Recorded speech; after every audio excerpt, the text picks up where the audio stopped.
मंत्र पाठ करेंगे।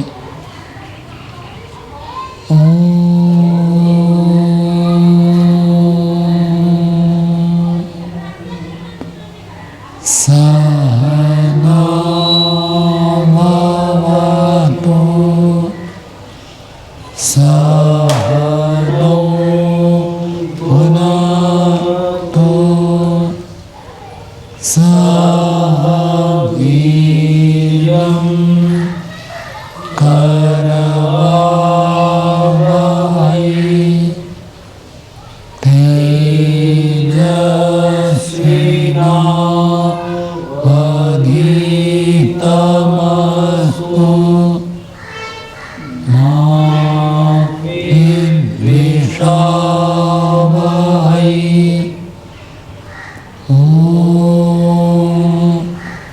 शांति शांति शांति।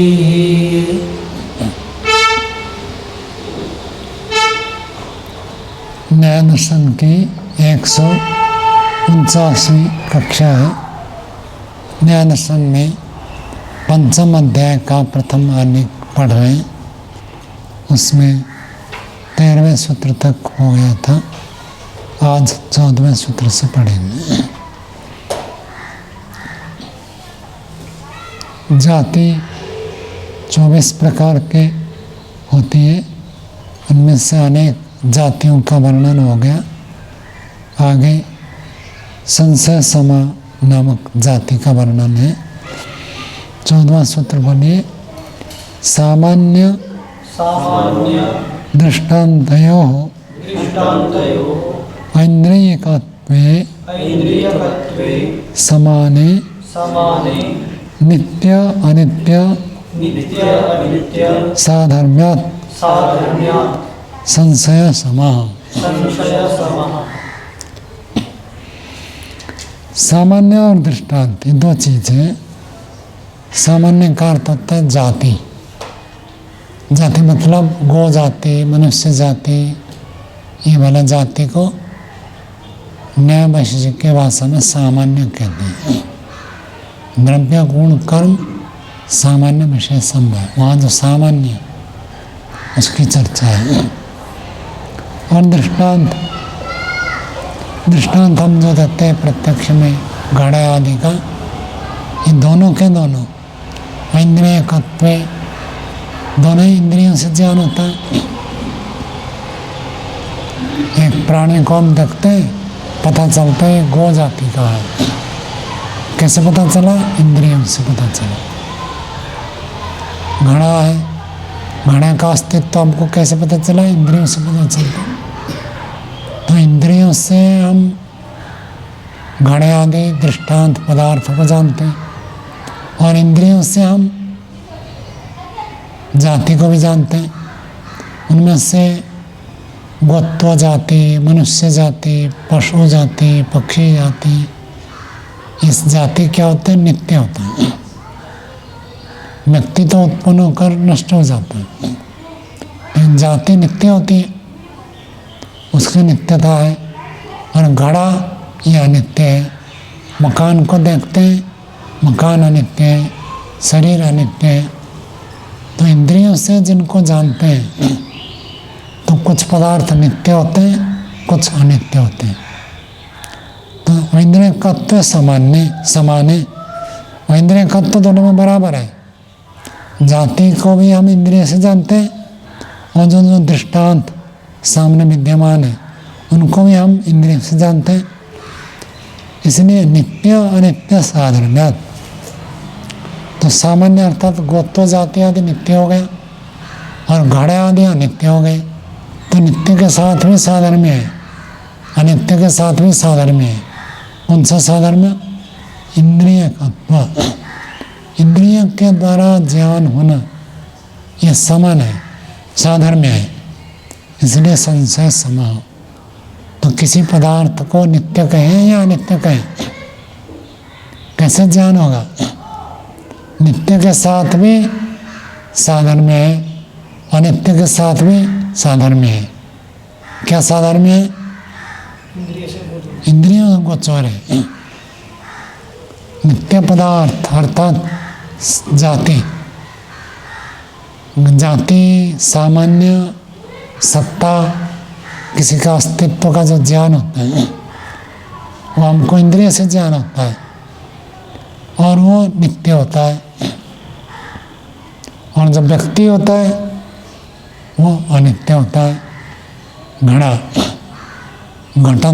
घटत्व जाति ये तो नित्य है, लेकिन घटा व्यक्ति मतलब एक घड़ा लेंगे तो अनित्य है। एक मनुष्य को देखेंगे तो अनित्य है, लेकिन मनुष्य जाति नित्य है। तो इसलिए संशय होता है किसी पदार्थ को नित्य कहे या अनित्य कहे। इंद्रियों से ज्ञान हुआ तो नित्य होगा या अनित्य होगा, ये संशय हुआ। सूत्रार्थ समझ में आया? चलो भाष्य देखिए। अनित्य शब्द प्रयत्न अनंतरेकत्वात् घटवत् इति उक्ते हेतौ संशयेन प्रत्यवतिष्ठते। अनित्य शब्द, अनित्य धर्म वाला है शब्द। ये प्रतिजात शुरू से ही चलता है, पहला अध्याय में ये प्रस्तुत किया था। शब्द अनित्य होता है। हेतु क्या दिया? प्रयत्न अनंतरेकत्वात्, प्रयत्न के बाद शब्द अस्तित्व में आता है। शब्द का ज्ञान प्रयत्न के बाद होता है। घड़ा घटावत, घड़े के समान यदि उक्ते, ऐसे स्थापनावादी के द्वारा प्रस्तुत किया गया। संशय न, ऐसे जब स्थापनावादी ने स्थापित किया, किसी ने अपने पक्ष को स्थापित किया, तब स्थापना करने पर संशय न प्रत्यवतिष्ठते, संशय दिखाकर खंडन करता है। सति प्रयत्न अनंतरेकत्वे अस्ति एव अस्य नित्येन सामान्येन साधर्म्यम् ऐन्द्रियकत्वम् अस्ति च घटेन अनित्येन। सति प्रयत्न अनंतरेकत्वे, प्रयत्न के बाद उत्पन्न होने से, प्रयत्न के बाद अस्तित्व ज्ञात होता है। जब हम प्रयत्न करते हैं तो शब्द उत्पन्न हुआ। अब शब्द जब प्रयत्न के बाद आया, अब प्रश्न उठता है कि शब्द को नित्य कहे या अनित्य कहे। प्रयत्न के बाद होने से अस्त्यव अस्य, इसका नित्य न सामान्य न, नित्य एक नित्य पदार्थ है। कौन सा पदार्थ नित्य है? मनुष्य जाति, गो जाति, घोड़ा जाति, घटत्व जाति, ये जो जाति है इसके साथ इसका साधर्म्य है। क्या साधर्म्य है? ऐन्द्रियकत्व, इंद्रियों से ज्ञान होता है। घड़े को भी हम नहीं, यहाँ तो नित्य पदार्थ, जो पदार्थ गोत्व जाति, मनुष्य जाति, पशु जाति, ये जो जाति नित्य है, उस नित्य के साथ इसका साधर्म्य है। अस्ति च घटेन अनित्येन, और घड़ा जो अनित्य है इसके साथ भी साधर्म्य है। किसका साधर्म्य है? घड़े का नहीं, शब्द का, शब्द का, शब्द में बीच में शब्द का साधर्म्य अनित्य पदार्थ के साथ भी है। जैसे घड़ा, घड़ा नित्य है तो घड़े को कैसे जानते हैं? आँख से देखकर जानते हैं। और शब्द को कैसे जानते हैं? कान से सुनकर जानते हैं। तो इंद्रियों से ज्ञान होना, ये घड़े में भी है, शब्द में भी है। और दूसरा दिखा रहा है कि शब्द का ज्ञान इंद्रियों से होता है, कान श्रोत्र इंद्रिय से, और वैसे ही शब्द का ज्ञान जैसे कर्णेंद्रिय से होता है। मनुष्य जाति, इसका ज्ञान कैसे होता है? आँख से देखकर पता चलता है कि ये मनुष्य जाति है, ये गौ जाति है, वो भी हमको इंद्रिय से ही ज्ञान होता है। दोनों का ज्ञान इंद्रियों से हुआ। नित्य पदार्थ घड़े का भी नित्य पदार्थ जाति के, गोत्व जाति, मनुष्यत्व जाति, घटत्व जाति, ये जो जाति है ये नित्य है, इसका भी ज्ञान इंद्रिय से हो रहा है। और घड़ा जो टूट जाता है अनित्य है, उसका भी ज्ञान इंद्रिय से हो रहा है। और शब्द का भी ज्ञान इंद्रिय से हो रहा है।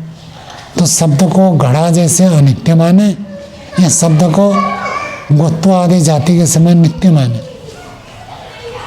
अतः नित्य अनित्य साधर्म्य अनिवृत्ता संशय इति, दोनों के साथ, नित्य के साथ भी साधर्म्य है, अनित्य के साथ भी साधर्म्य है, इसलिए अनिवृत्ता, संशय हटा नहीं, संशय भी बना हुआ। ऐसे पूर्व पक्षी ने स्थापित किया, जातिवादी ने स्थापित किया।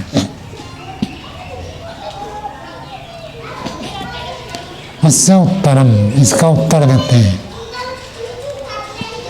15वां सूत्र बोलिए, साधर्म्यात् संशये न संशय वैधर्म्यात् उभयथा वा संशय अत्यंत संशय प्रसंग नित्यत्व अनभ्युपगमाच्च सामान्यस्य अप्रतिषेधा। तो जातिवादी ने जो खंडन किया उसका उत्तर देते हैं, साधर्म्यात् संशय, यदि आप कहोगे साधर्म्य से संशय होता है तो अर्थावधि क्या निकलेगा, वैधर्म्य होने से संशय नहीं होना चाहिए। आपने कहा गणित के साथ भी साधर्म्य है और गोत्व जाति के साथ भी साधर्म्य है, साधर्म्य से यदि संशय हो रहा है तो जहाँ वैधर्म्य हो जाएगा तब संशय नहीं होगा। तो जातिवादी ने खंडन करते हुए केवल एक साधर्म्य को देखा। सिद्धांत कह रहा है साधर्म्य तो एक है लेकिन वैधर्म्य तो बहुत सारे हैं। तो यदि साधर्म्य होने से आप संशय उत्पन्न होता कहते हो तो वैधर्म्य होने से संशय नहीं होता है। और यदि कहोगे उभयथा वा संशय, साधर्म्य वैधर्म्य दोनों होने पर भी यदि संशय कहोगे, अत्यंत संशय प्रसंग, फिर तो हमेशा के लिए संशय बना रहने का दोष आएगा। नित्यत्व अभ्युपगमाच्च, नित्यता का अस्वीकार होने से सामान्यस्य अप्रतिषेधा, सामान्य का प्रतिषेध नहीं होता है। तो पूर्व पक्षी अथवा जातिवादी जब प्रस्तुत करता है कि नित्य के साथ भी साधर्म्य है और अनित्य के साथ भी साधर्म्य है, तो नित्य के साथ साधर्म्य हो गया तब तो अनित्य के नित्यत्व अनभ्युपगमा, नित्यता का स्वीकार न होने से सामान्य से अप्रतिषेध, सामान्य का खंडन नहीं हो सकता है। अर्थात जो शब्द की अनित्यता के लिए उन्होंने दिखाया था कि इसके साथ भी सामान्य है, उसके साथ भी सामान्य है, उसका खंडन नहीं हो सकता। अर्थात सिद्धांत ये कहना चाहता है यदि आप कभी भी कहोगे साधर्म्य होने से संशय होगा तो कब तक संशय होता है, जब तक केवल साधर्म्य मिलता है, वैधर्म्य नहीं मिलता है तब तक संशय होता है। जब वैधर्म्य मिल जाएगा तब और संशय नहीं होगा। जातिवादी ने इतना तो कहा था कि इसके साथ भी साधर्म्य है, इसके साथ भी साधर्म्य है, नित्य के साथ भी शब्द का साधर्म्य है और अनित्य के साथ भी शब्द का साधर्म्य है। तो शब्द को नित्य माने या अनित्य माने। तो सिद्धांत कह रहा जब वैधर्म्य मिल जाएगा तब संशय हट जाएगा। और यदि आप कहोगे नहीं वैधर्म्य मिलने के बाद भी संशय बना रहेगा तब तो संशय हमेशा रहेगा, कभी हटेगा ही नहीं। और आपने कहा नित्य के साथ भी साधर्म्य है, अनित्य के साथ भी साधर्म्य है, तो जब अनित्य के साथ साधर्म्य मान लिया, अनित्य पदार्थ के साथ शब्द का साधर्म्य हो गया, तो नित्य से तो अपने आप अस्वीकार हो गया। जब नित्यता का अस्वीकार हो गया तो सामान्य मतलब जाति का तो अप्रतिशत जाति का खंडन नहीं हो सकता। अर्थात फिर इससे संशय होगा, ये जो कह रहे ये प्रतिशत ठीक नहीं है। एक बार यदि आपको ज्ञान हो गया तो दोबारा संशय नहीं होगा। दोबारा कभी नए सिरे से संशय हो सकता है। आपको वैधर्म का पता चल गया तो फिर संशय नहीं होगा। दूर से आप देख रहे थे, आपको पता नहीं चला ये ठूंठ है या पुरुष है, और जैसे पास में पहुंच गए पता चल गए तो ठूंठ है, पुरुष नहीं है। तब आप उसको 10 बार देखो तो भी संशय नहीं होगा। एक बार जब आपको पक्का हो गया कि ठूंठ है, पुरुष नहीं है, एक बार पक्का हो गया रस्सी है, सांप नहीं है, तो फिर दोबारा उसमें संशय नहीं होगा। उस निश्चय हो जाने के बाद फिर संशय उत्पन्न नहीं होता है। भाष्य में देखिए और विशेष वर्णन है। विशेषात् वैधर्म्यात् अवधार्यमाणे अर्थे पुरुषः इति न स्थाणु पुरुषः साधर्म्यात् संशयः अवकाशं लभते। विशेषात्, विशेष से, विशेष का अर्थ भेद, भिन्नता, विशेष वैधर्म्य से अवधार्यमाणे, जब अवधार्य हो जाता है, निश्चय हो जाता है ऐसे निश्चित पदार्थ में पुरुष इति पक्का हो गया कि तो आदमी है।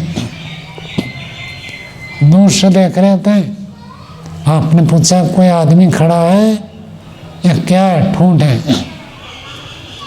तो किसी ने हाथ उठाकर कह दिया नहीं मैं देवदत्त खड़ा हूँ, तो आपको पक्का हो गया। अब जब उन्होंने कह दिया मैं देवदत्त हूँ अथवा हाथ हिला दिया तब थोड़े आपको संशय होगा कि आदमी है, ठूंठ है। जब तक साधर्म है तब तक संशय, विशेष धर्म वैधर्म में पता चल जाए तो फिर संशय नहीं रहता है। स्थाणु और पुरुष का साधर्म भले रहे तब संशय को अवकाश प्राप्त नहीं होता है। ये चर्चा पहले भी आई थी, संशय की जब परीक्षा कर रहे थे तब ऐसी बात आई थी। यदि आप कहोगे समान धर्म से संशय होता है, समान धर्म तो हमेशा रहेगा, तो समान धर्म हमेशा रहेगा तो संशय भी हमेशा रहेगा, ये दो सहारा था।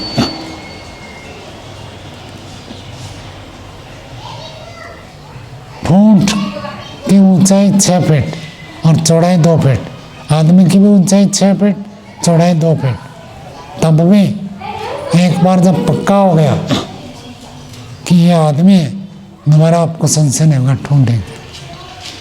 एक बार पक्का हो गया कि ये रस्सी है, तब पक्का होने के बाद आप 10 बार देखो फिर सांप नहीं लगेगा। विशेष धर्म का, वैधर्म्य का ज्ञान होने से संशय हट जाता है, भले उसके बाद भी उसमें समान धर्म रहता है।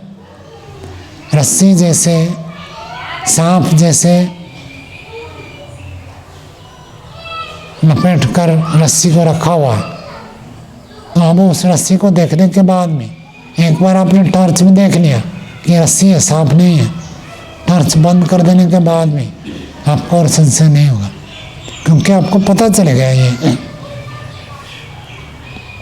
उसी बात को कहते हैं जैसे ठूंठ और पुरुष, रस्सी और सांप, इसी प्रकार शब्द का उदाहरण दे रहे। एवं वैधर्म्यात् विशेषात् प्रयत्न अनन्तरेकत्वात् अवधार्यमाणे शब्दस्य अनित्यत्वे नित्य अनित्य साधर्म्यात् संशयः अवकाशं न लभते। इसी प्रकार से वैधर्म्य होने से, वैधर्म्य विशेषात् भिन्नता विशेष रूप से ज्ञान हो गया।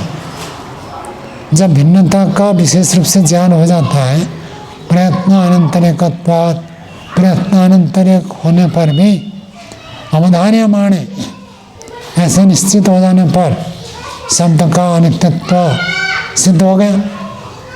तब नित्य अनित्य साधर्म्य संशय अवकाश अनुपत्ति, फिर आप ये नहीं कह सकते कि नित्य है अथवा अनित्य है, इसमें संशय हो रहा है, इस संशय को अवकाश नहीं मिलेगा। हमने प्रयत्न किया तो शब्द उत्पन्न हुआ, शब्द उत्पन्न हो गया प्रयत्न से, ये आपको पता चल गया कि प्रयत्न से पहले शब्द था नहीं, और जैसे प्रयत्न किया तो शब्द उत्पन्न हो गया। अब शब्द इंद्रियों से ज्ञान होता है, इंद्रियों से नित्य का भी ज्ञान होता है, इंद्रियों से अनित्य का भी ज्ञान होता है। ऐसे होने पर भी शब्द में आपको संशय नहीं होगा। क्यों नहीं होगा? क्योंकि प्रयत्न अनंतर एकत्व मिल गया। प्रयत्न के बाद जो उत्पन्न होता है वो अनित्य होता है। घड़ा प्रयत्न के बाद उत्पन्न होता है, इसलिए अनित्य है। और गोत्व जाति प्रयत्न के बाद उत्पन्न नहीं होता, नहीं, इंद्रियों से हम उसका परिज्ञान करते हैं। गाय प्राणी तो उत्पन्न होता है, यानी गोत्व जाति उत्पन्न नहीं होता है, प्रवाह से वो नित्य है, हमेशा रहता है। अब उसके साथ साधर्म्य होने से भी आप गाय जाति को कैसे जानते हैं? आंख से देखकर। शब्द को कैसे जानते हैं? कान से सुनकर। भले इंद्रियों से ज्ञान हो रहा है दोनों का, तब आपको नित्य की आपत्ति नहीं लगेगी, क्योंकि पक्का हो गया कि प्रयत्न के बाद उत्पन्न हुआ है। जब उत्पन्न हुआ है तब तो अनित्य हो ही गया, भले नित्य के साथ साधर्म्य नहीं, और उसके संशय नहीं हुआ।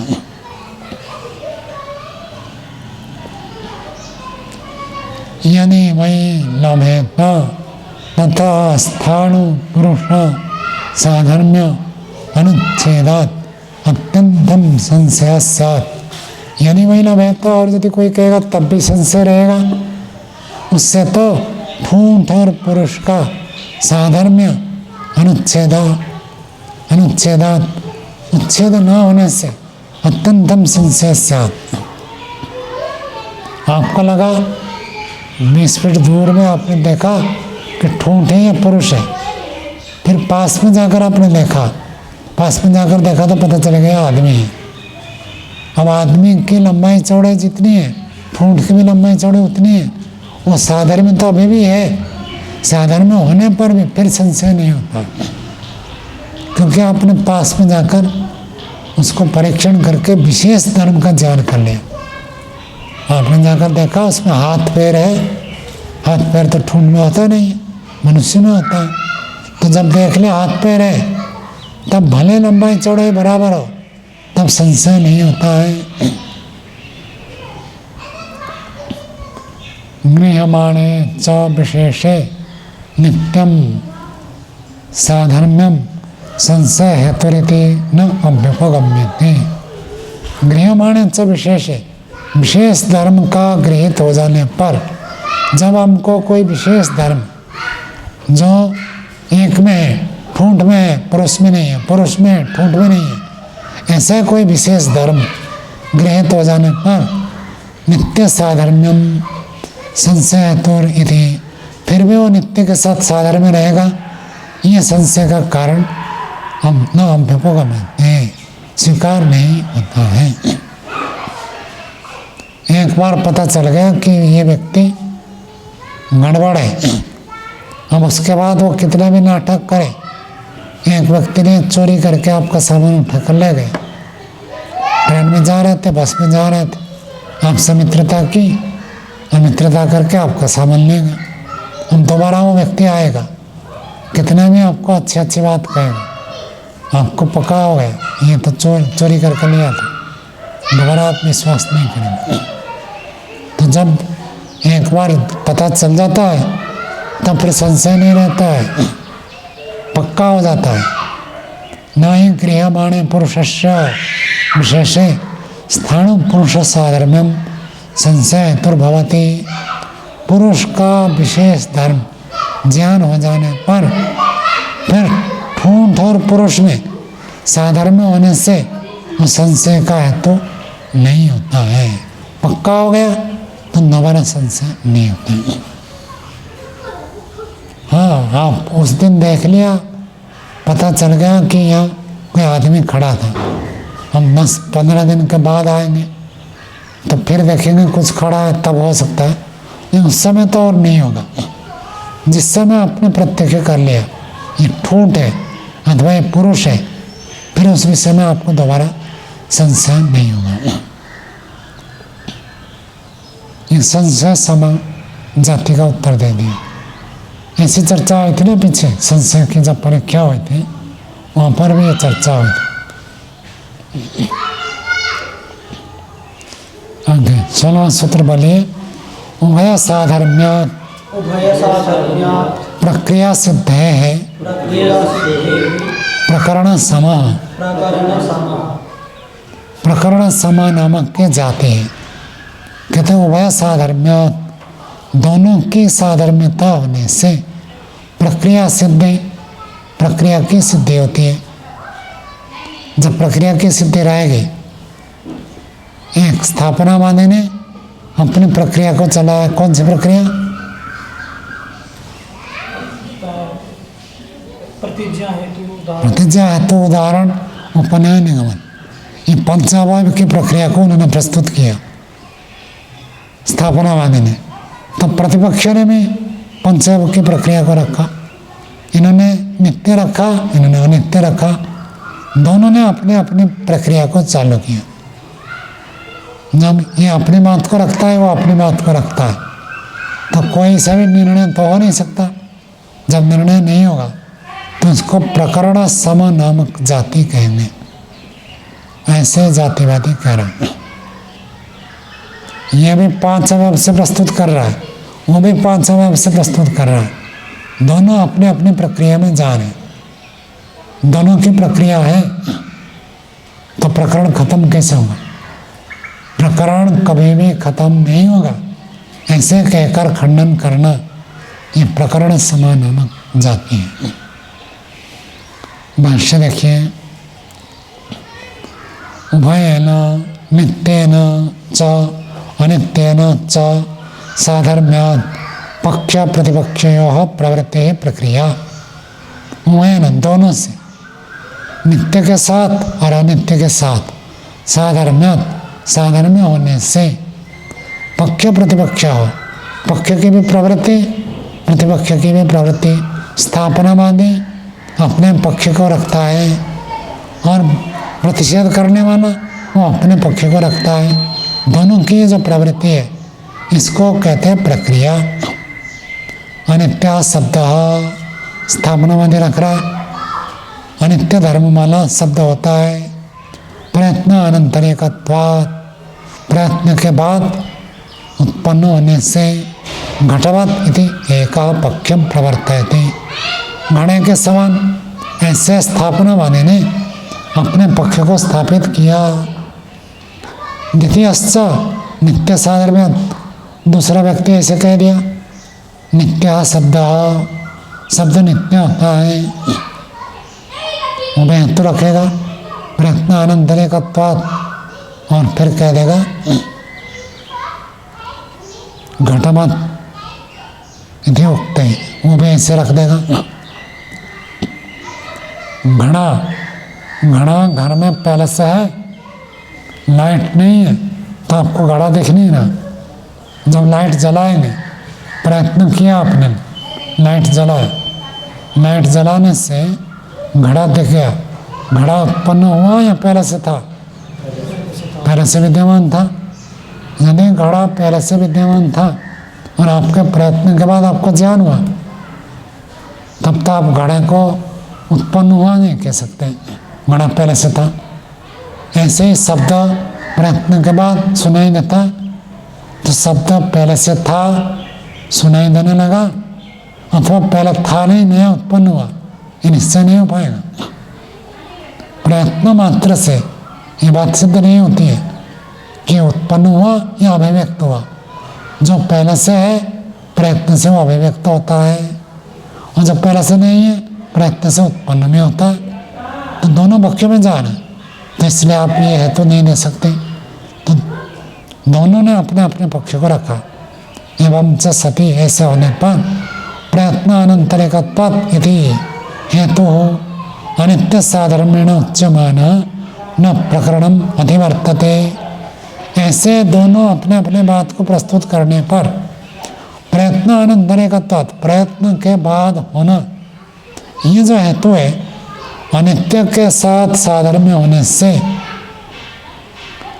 न प्रकरण अतिवर्तते, इसी के कारण से आप ये नहीं सिद्ध कर सकते कि शब्द अनित्य है। शब्द के अनित्यत्व के लिए प्रयत्न अनंतरेकत्व पर्याप्त नहीं है। प्रयत्न अनंतरेकत्व दोनों में जा सकता है। तो केवल प्रयत्न अनंतरे का अपने घड़े को दिखाया, प्रयत्न करने से घड़ा उत्पन्न हो गया, प्रयत्न के बाद शब्द उत्पन्न हो गए, ऐसे साधर्म में दिखाकर आप घड़े के तुल्य शब्द को अनित्य मान रहे, कहता ये ठीक नहीं है, ये प्रकरण को खत्म नहीं करता। क्यों नहीं करता? क्योंकि प्रयत्न के बाद अभिव्यक्ति भी होता है। प्रकरण अनतिवृत्ते है, निर्णय अनतिवर्तनम। यदि प्रकरण खत्म नहीं हुआ तब तो निर्णय हो नहीं सकता। एक प्रकरण खत्म हो गया, एक व्यक्ति ने प्रस्तुत किया, दूसरे व्यक्ति ने प्रस्तुत किया, एक यदि अपने बात को ऐसे प्रस्तुत कर दिया, दूसरे व्यक्ति उसका उत्तर नहीं दे पाए, तब तो प्रकरण खत्म हो गया।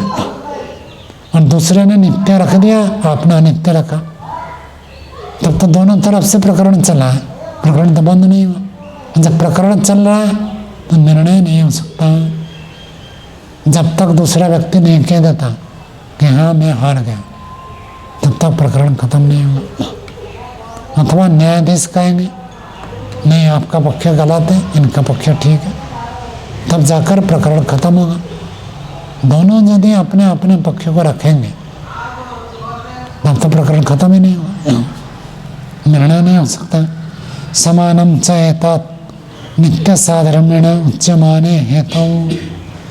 जैसे आप अनित्य के साथ साधर्म्य दिखाकर शब्द को अनित्य बता रहे, ये बात तो उसमें भी समान रूप से लागू होता है। नित्य के साधर्म्य कहने पर, हेतु को नित्य प्रस्तुत करने पर ऐसे ही प्रकरण चलता है। तदिदम प्रकरण अनतिवृत्त्या, प्रकरण की असमाप्ति होने से प्रत्यवस्थानम, ऐसे कहकर खंडन करना, ये प्रकरण सम नामक जाति है, प्रकरण सम नामक प्रतिषेध है। समानम च एतद् वैधर्मी अपि, वैधर्म्य में भी ये बात लागू होगा। वैधर्म्य कैसे? जैसे हमने शब्द को प्रयत्नानंतरे को दिखाकर उसको घड़े के साथ साधर्म्य दिखाए, तो साधर्म्य से जैसे अनित्य सिद्ध कर रहे हैं, ऐसे वैधर्म्य से भी अनित्य सिद्ध हो सकता है। वैधर्म्य दूसरा उदाहरण ले लेंगे, घड़ा न लेकर आकाश लेंगे। प्रयत्न के बाद शब्द सुनाई देता है, प्रयत्नानंतर का हेतु है। और आकाश ऐसा नहीं है, आकाश तो बिना प्रयत्न के अपने सत्ता में विद्यमान है। प्रयत्न के बाद आकाश अभिव्यक्त होता है, ऐसे नहीं है। तो आकाश के साथ वैधर्य में दिखाकर आकाश नित्य है तो शब्द अनित्य हो जाएगा। ऐसे यदि कोई प्रस्तुत करे तब भी ऐसे प्रकरण सब चलेगा। आपने आकाश के साथ शब्द का वैधर्य में दिखाया और दूसरा पक्ष घड़े के साथ शब्द का वैधर्य में दिखाएगा, तो दोनों प्रकार से साधर्म्य से भी प्रकरण सम हो सकता है, वैधर्म्य से भी प्रकरण सम हो सकता है। उभय वैधर्म्यात् प्रक्रिया सिद्ध है प्रकरण सम यदि, दोनों के साथ वैधर्म्य होने से प्रक्रिया की सिद्धि होते रहने से प्रकरण सम, वहाँ भी प्रकरण सम होगा। वैधर्म्य स्थापनावादी भी वैधर्म्य से स्थापित करेगा और प्रतिपक्ष भी वैधर्म्य से प्रस्तुत करेगा। दोनों जब वैधर्म्य से अपने अपने प्रकरण को रखेंगे तब भी प्रकरण सम नामक जाति उत्पन्न होता है। उससे उत्तरम, इसका उत्तर देते हैं 17वां सूत्र बोले प्रतिपक्षात प्रकरण सिद्धे प्रतिषेध अनुपपत्ति प्रतिपक्ष उपपत्ति है। सिद्धांत उसका उत्तर दे रहा, प्रतिपक्षात विरोधी पक्ष से द्वितीय स्थापनावादी के जो विरोधी है, स्थापनावादी के बाद जो दूसरा व्यक्ति प्रतिपक्ष रखता है, उस प्रतिपक्ष से प्रकरण की सिद्धि होने से प्रतिषेध अनुपपत्ति, फिर प्रतिषेध की अनुपपत्ति हो जाएगी। प्रतिषेध अपने आप में निषेध हो जाएगा, क्योंकि प्रतिपक्ष उपपत्ति उसके प्रतिपक्ष की उपपत्ति हो गई। प्रतिपक्ष की उपपत्ति होने से प्रतिषेध की अनुपपत्ति हो जाएगी। अब शब्द से तो कम समझ में आता है, उदाहरण सुनो। जैसे कई लोग हम कहते हैं ईश्वर निराकार है, और दूसरे लोग कहते हैं ईश्वर साकार भी है निराकार भी है। तो निराकार पक्ष को तो दोनों मान लिया ना। हम तो निराकार को मानते ही हैं, ईश्वर निराकार है, और वो कहते हैं साकार भी है निराकार भी है। तो निराकार को तो सबने स्वीकार कर लिया, साकार को आधा स्वीकार हुआ, आधे लोग स्वीकार नहीं करते। तो कौन सा पक्ष ठीक होगा? निराकार ही होगा। क्यों होगा? क्योंकि निराकार को आप भी मानते हो। यदि केवल हम मानेंगे, दूसरा नहीं मानेगा, तब तो संशय होगा। तो आपने भी जब निराकार को स्वीकार कर ही लिया, तो हमारा पक्ष तो सिद्ध हो ही गया। आप कहेंगे नहीं नहीं, हम तो निराकार ही मानते और साकार भी मानते। और साकार पक्ष के ऊपर संशय है, निराकार के ऊपर तो कोई संशय नहीं है। और उसके बाद कहा दिया जाएगा कि जो निराकार होता है वो साकार नहीं होता है। जो भी वस्तु, जो भी तत्व निराकार होगा वो साकार नहीं हो सकता। साकार हो तो निराकार नहीं हो सकता, निराकार हो तो साकार नहीं हो सकता। ये हम 50 चीज़ें देखे हैं। देखो ये साकार है, इसको निराकार नहीं कह सकते। पुस्तक साकार है, निराकार नहीं कह सकते। पानी साकार है, निराकार नहीं कह सकते। तो जो साकार होता है उसको निराकार नहीं कह सकते। और आपने ईश्वर को निराकार माना तो उसको साकार नहीं कह सकते। क्यों नहीं कह सकते? क्योंकि साकार और निराकार परस्पर विरोधी है। निराकार कहते ही साकार खंडित हो गए। उसी बात को प्रस्तुत कर रहे हैं। जब आपने कहा हम निराकार भी मानते हैं, साकार भी मानते हैं, तो निराकार को स्वीकार करते ही अपने आप साकार पक्ष खंडित हो गए। सूत्र देखो, इसी को दिमाग में रखकर देखो।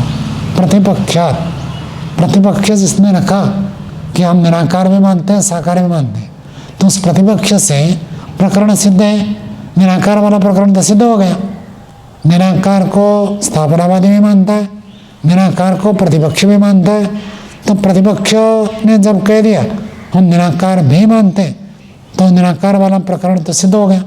सिद्ध हो जाने से प्रतिषेधानुपपत्ति ही। फिर ये नहीं कह सकते आपकी बात गलत है। जब आपने भी कह दिया कि ईश्वर निराकार है, तो हमारी बात कोई तो आपने दोहराया, तो गलत कहा हुआ। तो प्रतिषेध की सिद्धि नहीं होती है। क्यों नहीं होती है? प्रतिपक्ष उपपत्ति है। आपका जो पक्ष है उस पक्ष का प्रतिपक्ष सिद्ध हो गया। आप साकार निराकार दोनों मानते हैं और दूसरा व्यक्ति केवल निराकार मानता है, तो निराकार को तो सबने मान लिया। तो निराकार की सिद्धि होने से उसका जो प्रतिपक्ष है साकार वाला पक्ष तो हट ही जाता है। निराकार पक्ष की उपपत्ति हो जाती है। साकार पक्ष अपने आप असिद्ध हो जाता है और निराकार पक्ष सिद्ध हो जाता है। भाष्य देखिए, उभय साधर्म्यात् प्रक्रिया सिद्धिं ब्रह्मता प्रतिपक्षात् प्रक्रिया सिद्धिरुक्ता भवति। जो व्यक्ति कहता है उभय साधर्म्यात्, दोनों की समानता है। क्या समानता है दोनों में? स्थापनावादी भी पंचम में रख रहा, वो भी हेतु दे रहा, और प्रतिपक्ष वो भी पंचम में रख रहा, वो भी हेतु दे रहा।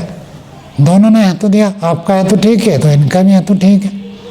ऐसे कहकर जो व्यक्ति कहता है उभय साधर में दोनों ने हेतु प्रस्तुत किया, दोनों ने प्रतिज्ञा की, दोनों ने उदाहरण दिया, तो दोनों किस साधर में आए? तो इसलिए प्रक्रिया असिद्धम, प्रकरण तो खत्म ही नहीं होगा, प्रक्रिया तो चलती रहेगी। ऐसे कहने वाला व्यक्ति के द्वारा प्रतिपक्षात प्रक्रिया सिद्धिरुक्ता, प्रतिपक्ष से प्रक्रिया सिद्धिरुक्ता भवति, प्रक्रिया की सिद्धि अर्थात प्रकरण को एक जगह पर प्रकरण पूरा हो गया, ऐसे वो गलती से कह दिया। जब आप कहते हैं कि हम भी निराकार मानते हैं, तो आपने एक तरफ से प्रतिपक्ष को स्वीकार कर लिया। तो बाद में शास्त्रार्थ में प्राय करके भी कभी नहीं कहने के लिए कहा, भी कह दिया तो गलत, आपने भी जोड़ दिया तो सामने वाला जैसे आप भी वैसे ही बन गए। तो भी कभी नहीं कहना, आगे और भी उसके ऊपर कहेंगे, भी कहते ही आपने स्वीकार कर लिया।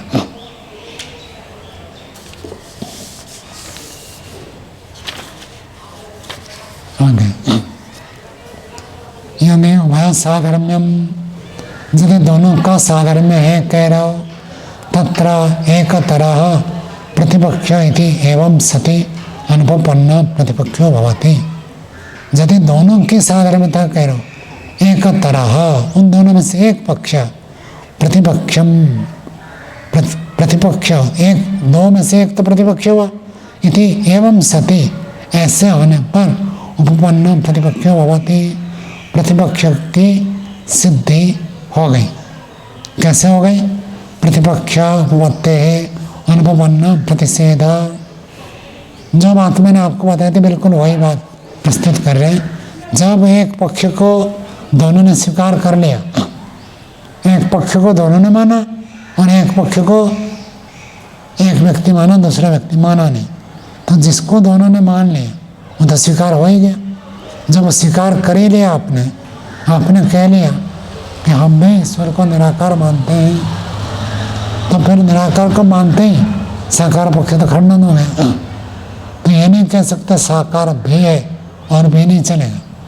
दूसरा व्यक्ति जो कह रहा है उसको स्वीकार कर लिया तो उसका विपरीत तो अपने आप खंडित हो जाता है। प्रतिपक्ष उपपत्ते अनुपन्न प्रतिषेध, प्रतिषेध फिर उपपन्न नहीं होता, प्रतिषेध तो हट ही जाता है।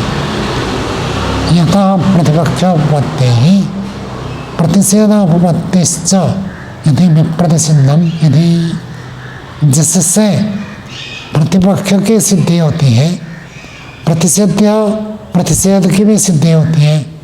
विप्रतिषेधम, दोनों बात विप्रतिषेध है। कौन सी दोनों बात?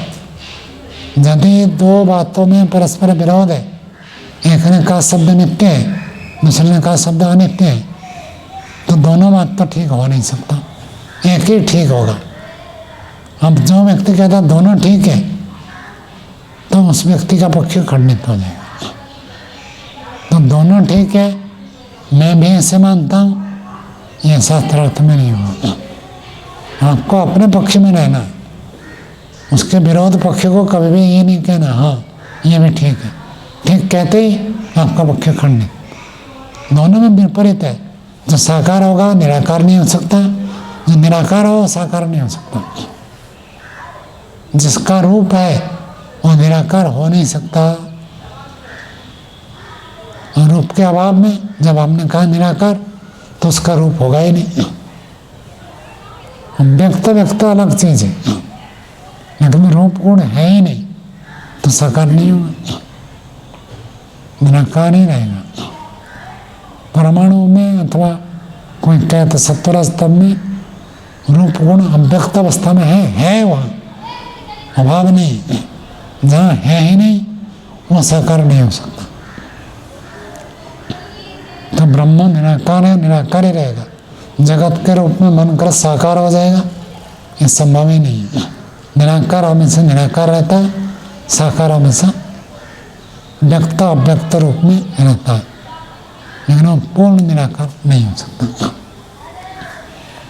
आगे देखिए, तत्व अनुबंधानाच्च प्रक्रिया सिद्धेर विपरे प्रकरण अवसानत्। तत्वानुधारणाच, तत्व का अर्थ निर्णय, निर्णय का निश्चय न होने से प्रक्रिया सिद्धि, प्रक्रिया की सिद्धि अर्थात प्रक्रिया चलती रहती है। एक व्यक्ति ने पंचैव रखा, दूसरे व्यक्ति ने पंचैव रखा, उन्होंने रखा, फिर उन्होंने रखा, फिर उन्होंने रखा, फिर दूसरे ने रखा, ऐसे प्रक्रिया चलती रहती है। विपरीत, जब विपरीत होता है, विपरीत क्या हो जाएगा, दोनों में से जब किसी एक का निर्णय हो गया तब प्रकरण अवसान, प्रकरण तो अवसान हो जाएगा। तब फिर ये नहीं कह सकते कि प्रकरण खत्म ही नहीं होगा। प्रकरण कभी ना कभी खत्म हो जाता है। कब होगा, जब दोनों में से किसी एक पक्ष का निर्णय हो जाए। एक पक्ष जब प्रमाण से प्रस्तुत कर दिया तो निर्णय आ जाएगा, निर्णय आते से प्रकरण खत्म। हमेशा प्रकरण चलता रहेगा, ऐसे कहकर जो जातिवादी ने खंडन किया था, कहता हमेशा नहीं चलता, जब निर्णय आ जाएगा तब प्रकरण खत्म हो जाता है। तत्वावधारणे ही अवसितम प्रकरणम, तत्व का निश्चय हो जाने पर प्रकरण अवसित हो जाता है, समाप्त हो जाता है, एक जगह पर तो निश्चय हो जाएगा। दोनों कमजोर पक्ष है तब तक प्रकरण चलते रहेगा। वो अपने बात को रखेगा, ये अपने बात को रखेगा, दूसरे का खंडन नहीं कर पाएगा, प्रमाण नहीं दे पाएगा, तब प्रकरण चलता रहता है। जब एक व्यक्ति ठीक ठीक जानकार है, प्रमाणों को कैसे प्रयोग करना है ठीक से जानता है, समझा है, तो प्रकरण खत्म हो जाएगा। हमेशा प्रकरण चलेगा ऐसी बात नहीं है। आगे 18वां सूत्र देखिए, त्रैकाल्य असिद्ध है, हेतु और हेतु समः। त्रैकाल्य, तीन काल में, भूतकाल, वर्तमान काल, भविष्यत काल, तीनों काल में हेतु का सिद्ध न होने से, तीनों कालों में हेतु असिद्ध होने से अहेतु समः नामक हेतुवाद। आपको यदि दूसरा अध्याय याद हो, त्रैकाल्य असिद्ध है, प्रमाण अनुपपत्ति, तीनों काल में प्रमाण प्रमेय को सिद्ध नहीं कर पाएंगे, ऐसा बताया था। प्रमाण पहले, प्रमेय बाद में, प्रमेय पहले, प्रमाण बाद में, अथवा साथ साथ, तीनों में प्रमाण प्रमेय की सिद्धि नहीं कर सकता, ऐसे प्रस्तुत किया था। उसी बात को यहाँ प्रस्तुत कर रहे हैं, उसी प्रकार का। तीनों काल में असिद्ध है हेतु, हेतु तीनों काल में सिद्ध नहीं हो सकता। क्यों नहीं हो सकता? क्योंकि हेतु को पहले मानेंगे या बाद में मानेंगे, या तो प्रतिज्ञा के साथ साथ मानेंगे। यदि पहले मानेंगे तो भी हेतु प्रतिज्ञा को सिद्ध नहीं करेगा, और यदि हेतु को बाद में मानेंगे, प्रतिज्ञा पहले है हेतु बाद में, हेतु तो है ही नहीं, तो बाद में आएगा, तब तक तो प्रतिज्ञा बेकार हो जाएगा। और यदि दोनों साथ साथ है तो कौन किसी को सिद्ध करेगा, कोई बनेगा ही नहीं। ऐसे कहकर खंडन करना ये अहेतु समः नामक जाति है। भाष्य देखिए, हेतु साधनम, हेतु जो होता है उसको साधन कहते हैं। तत्साध्यात् पूर्वम पश्चात सहाभाववत्, और साधन क्या होता है? साध्य से पहले होगा एक बात, साध्य के बाद होगा दूसरी बात, अथवा साध्य और साधन दोनों साथ साथ हो, ये तीसरी बात। तीन ही कंडीशन हो सकते हैं, साधन साध्य से पहले, साध्य के बाद, अथवा साध्य के साथ साथ। तीन स्थितियां हो सकती हैं, कोई चौथी स्थिति तो है नहीं। तो तीनों का पूर्व पक्षी जातिवादी खंडन करेगा। देखिए, यदि पूर्वम साधनम असति साध्य कस्य साधनम, यदि आप कहेंगे साधन पहले, हेतु को आपने कह दिया हेतु पहले है और प्रतिज्ञा बाद में। हेतु कब दिया जाता है? जब कोई प्रतिज्ञा करे तब हेतु बताना पड़ता है। जब कहीं पहुंचना है, हमको किसी लक्ष्य पर जाना है, तो हम साधन गाड़ी मोटर को लेकर चलते हैं। यदि लक्ष्य ही नहीं है, कहीं जाना ही नहीं है, तो साधन तो बनेगा ही नहीं ना। साधन आता है साध्य के लिए, साध्य ही नहीं है, पहले साधन आ गया तो साध्य के बिना साधन संज्ञा ही नहीं होगी। साधन कब बनेगा? जब कोई साध्य हो। मैं साधना कर रहा हूँ, कौन कह सकता है? जिसका कोई लक्ष्य हो। लक्ष्य नहीं है तो ये नहीं कह सकता मैं साधना कर रहा हूँ। साधना तब बनेगा जब कोई साध्य हो। तो जब साध्य नहीं है तो हेतु पहले आकर, साधन पहले आकर, किसका साधन बनेगा? है ही नहीं। अतः पश्चात, और यदि बाद में माने असति साधने कस्य इदम साध्यम, और यदि हेतु को बाद में मानेंगे, साधन आएगा बाद में, तो साधन के न होने पर किसका साध्य है? साधन होगा तब साध्य होगा। साधन नहीं है तो साध्य भी नहीं बन सकता। अभी आपके पास साधन नहीं है तो बिना साधन के साध्य हो संभव नहीं है, ये कहना चाहते हैं। साध्य तब संभव है जब कोई साधन हो। साधन नहीं है तो साध्य भी नहीं बन सकता। युगपत साध्य साधन है और अथा युगपत साध्य साधन है। यदि एक साथ हम साध्य और साधन को माने, कहते हैं द्वयो विद्यमाने हो किम कस्य साधनम किम कस्य साध्यम यदि हेतु अहेतुना न विशिष्यते। दोनों एक साथ यदि मानते हैं, साध्य में हमें है और साधन में हमें है, तो दोनों साथ साथ विद्यमान है, तो कौन किसका साधन है और कौन किसका साध्य है? पूर्व पक्षी ऐसा प्रस्तुत कर रहा है जैसे मान लीजिए कोई कहेगा कि एक व्यक्ति पिता है, दूसरा व्यक्ति पुत्र है। पिता संज्ञा कब होगी? जब पुत्र होगा तब पिता संज्ञा मिलेगी। पुत्र के बिना तो पिता संज्ञा नहीं होगी। और जब, तो इसलिए पुत्र के बिना अब पिता को तो नहीं कह सकते। जब तक पुत्र नहीं है तब तक पिता नहीं बन सकता। तो चलो पुत्र को पहले मान लो। तो कहता पुत्र उत्पन्न कहाँ से होगा? पिता से उत्पन्न होगा। पिता के बिना पुत्र नहीं हो सकता। चलो दो पक्ष खंडन कर दिया। अब तीसरा पक्ष रह के साथ साथ है, पिता भी खड़ा है पुत्र भी खड़ा है। कहता देखो दोनों बराबर है, तो कौन बाप कौन बेटा है? कभी कभी ऐसे होता है, बेटे का शरीर बहुत मजबूत होता है, हट्टा कट्टा लंबा चौड़ा होता है, और पिता थोड़ा कमजोर भी हो सकता है। बड़ी अवस्था में दो ही जाते हैं, तो पता नहीं चलेगा कौन पिता है कौन पुत्र है।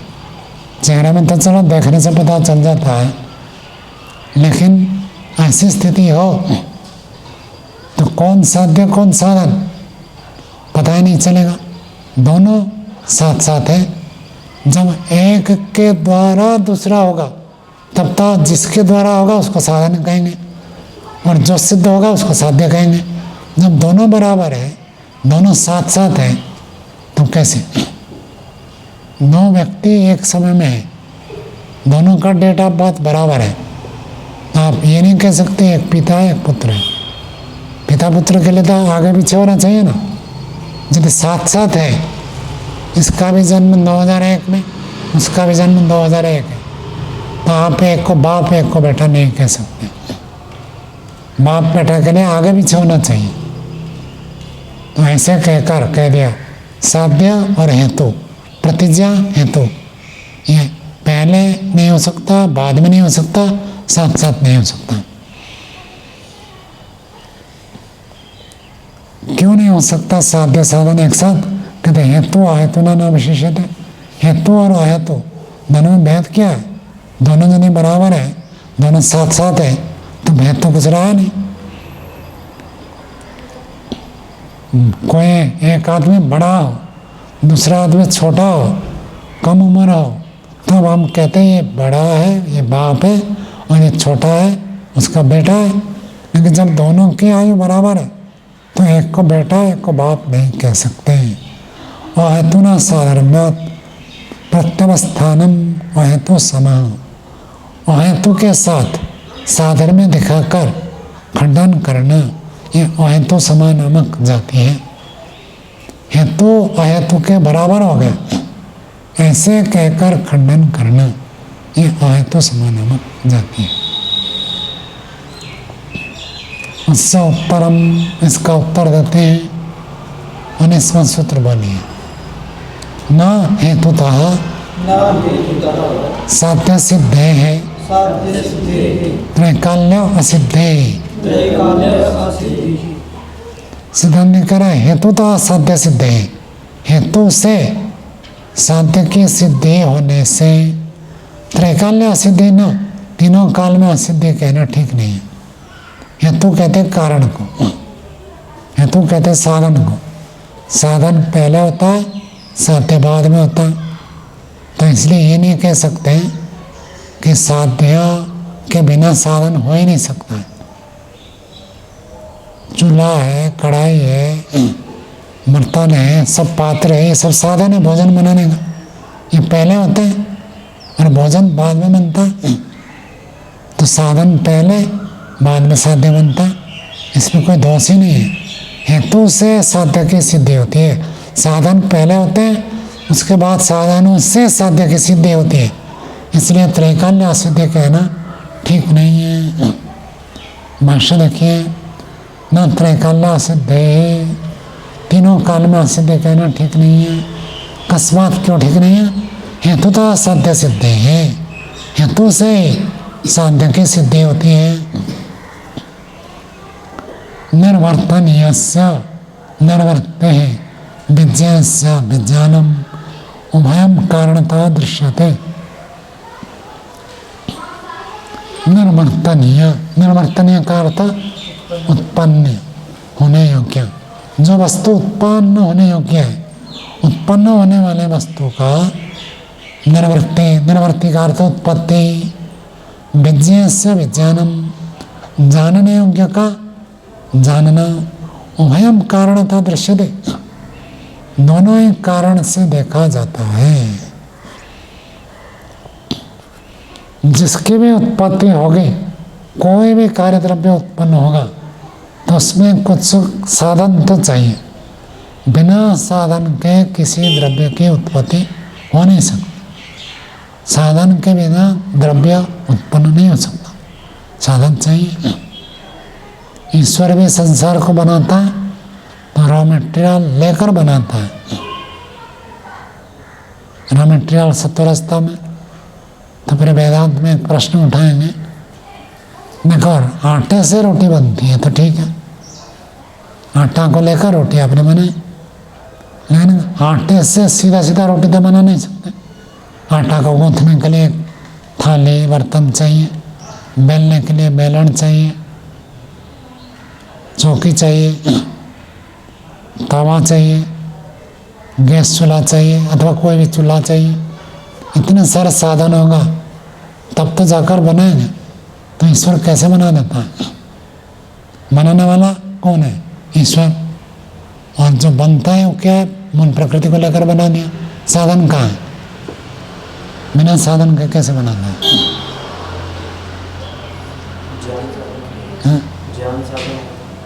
ज्ञान साधन, ज्ञान और ये अलग नहीं मानते ना उसको। ज्ञान और ज्ञानवान अलग चीज नहीं है। परमात्मा और परमात्मा का ज्ञान एक ही है, ऐसे माना जाता है।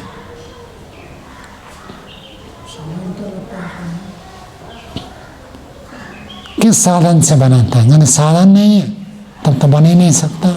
ऐसे प्रश्न उठा वेदांत में, आगे उपनिषद में वेदांत में पढ़ेंगे। देखो, तो निर्वर्तनीयस्य निर्वृत्ति ही विज्ञेयस्य विज्ञानम।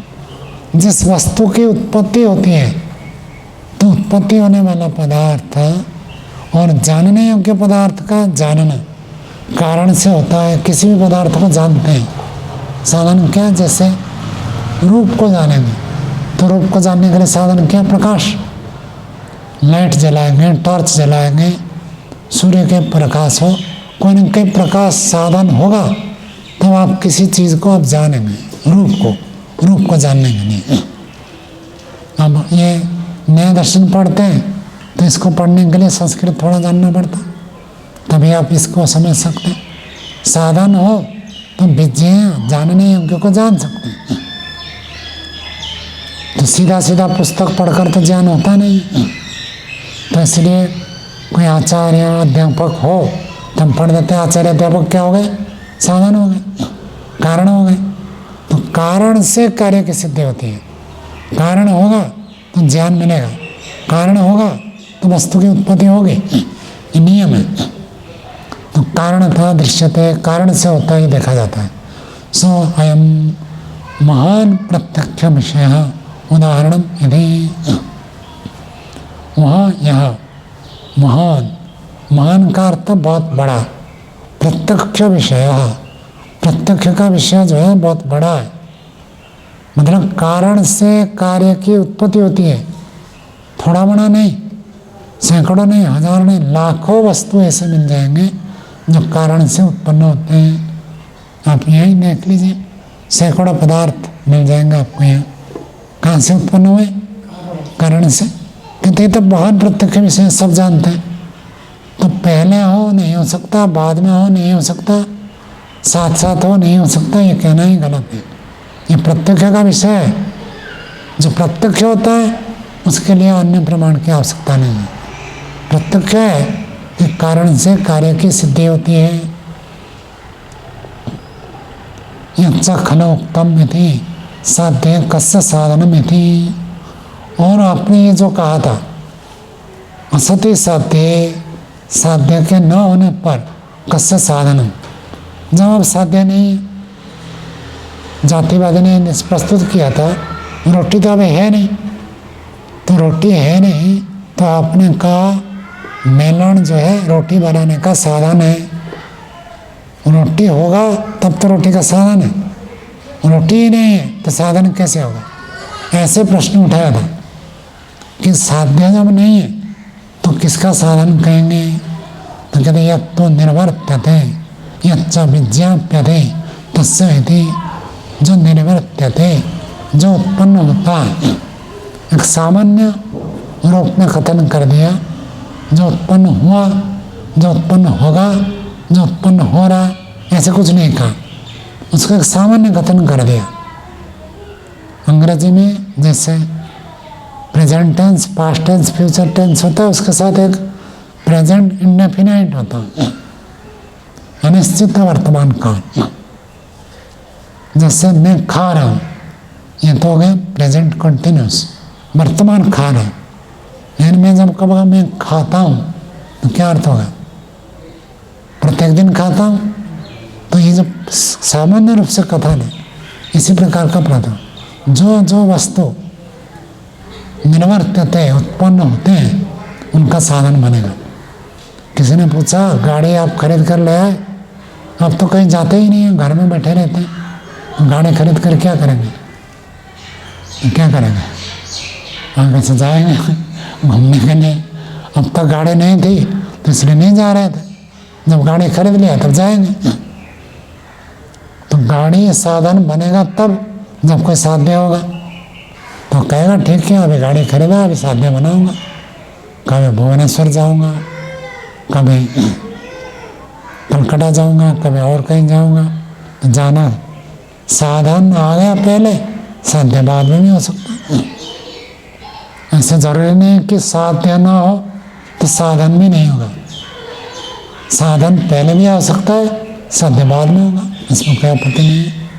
तो जो जो उत्पन्न होता है उसका सब साधन बनेगा।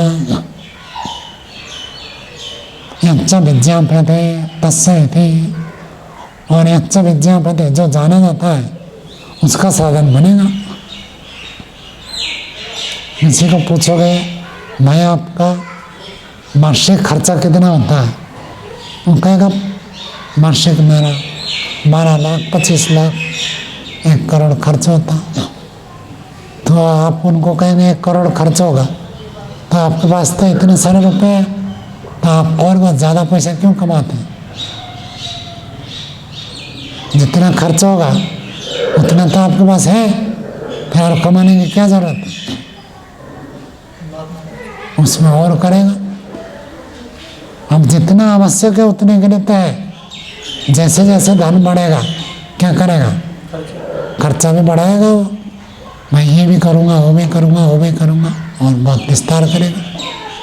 तो इसके लिए साधन पहले एकत्रित करके बाद में साध्य हो सकता है। ऐसे कोई नियम नहीं है कि साध्य पहले हो तब साधन आएगा, साध्य से पहले भी साधन हो सकता है। और एक सूत्र देखिए, 20वां सूत्र बनिए, प्रतिषेधानुभवत्ते है प्रतिषेधव्य अप्रतिषेधा।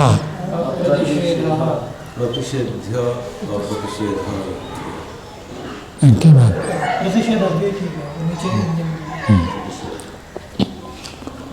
सिद्धांति कह रहा है कि उन्होंने कहा था ना, तीनों काल में संभव नहीं है, साध्य नहीं है तो साधन पहले नहीं हो सकता है, और साध्य है साधन बाद में आएगा तो किसका साधन बनेगा?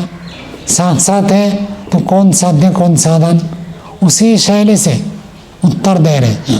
20वां सूत्र कहते हैं प्रतिषेधानुभवत्ते हैं, प्रतिषेध की अनुभवत्ति, प्रतिषेध का अर्थ खंडन। आपने जो पक्ष का खंडन किया वो भी तीनों काल में संभव नहीं है। क्यों संभव नहीं है? प्रतिषेध कब आता है? जब प्रतिषेध करने योग्य कुछ है, जब कोई व्यक्ति पहले कुछ कहा ही नहीं तो आप खंडन क्या करेंगे? जब एक व्यक्ति अपनी बात को, अपनी मान्यता को, अपने सिद्धांत को, प्रतिज्ञा को रखता है तब तो आप खंडन करेंगे। जब कोई व्यक्ति अपनी बात को रखा ही नहीं है तो आप खंडन किसका करेंगे? तो खंडन पहले नहीं हो सकता है। और यदि किसी व्यक्ति ने अपनी बात को रख दिया और खंडन बाद में करेंगे तो बाद में क्या होगा? वो तो रख चुका है, अपनी बात को सिद्ध कर दिया, तो फिर आप खंडन किसका करेंगे? और यदि खंडन और खंडन करने योग्य दोनों साथ साथ है तो कौन किसका हटाएगा?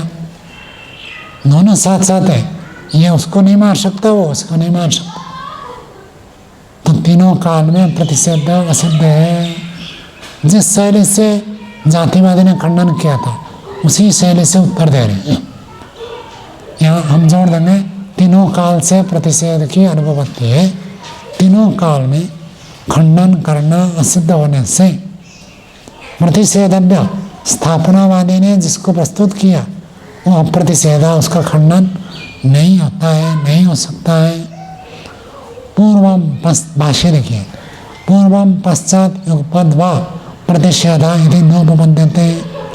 पहले खंडन कर नहीं सकते, जब किसी ने रखा ही नहीं अपनी बात को, पहले खंडन कैसे करेंगे?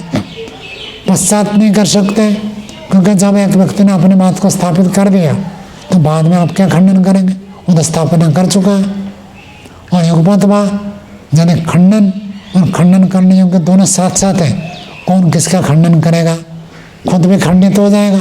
तो इसलिए प्रतिषेध तीनों काल में सिद्ध नहीं होता है। प्रतिषेधा अनुभवते हैं, खंडन की असिद्धि होने से स्थापना हेतु सिद्ध। स्थापना रखने वाला ने जो बात अपने हेतु को प्रस्तुत किया वो सिद्ध हो गया। जब खंडन नहीं करेगा कोई, एक व्यक्ति ने जो कह दिया वही माना जाएगा। यदि आप खंडन करेंगे तो विपरीत आएगा, यदि खंडन नहीं करेंगे तो जो व्यक्ति जैसे कह दिया उसको सर्वमान्य माने जाता है। जिसको ऑब्जेक्शन होता है, जिसको आपत्ति होती है, वो उसी समय कहता है नहीं ये बात ठीक नहीं है। यदि आपने प्रस्तुत नहीं किया ये बात ठीक नहीं है तो इसका मतलब आपने स्वीकार कर लिया। तो प्रतिषेध खंडन तीनों काल में संभव नहीं है। यदि ऐसी स्थिति आ जाएगी तो स्थापनावादी जो हेतु रखा वो हेतु ठीक हो जाएगा, फिर अहेतु समा नामक जाति नहीं बनेगी। चलो आज का पाठ ये रखते हैं।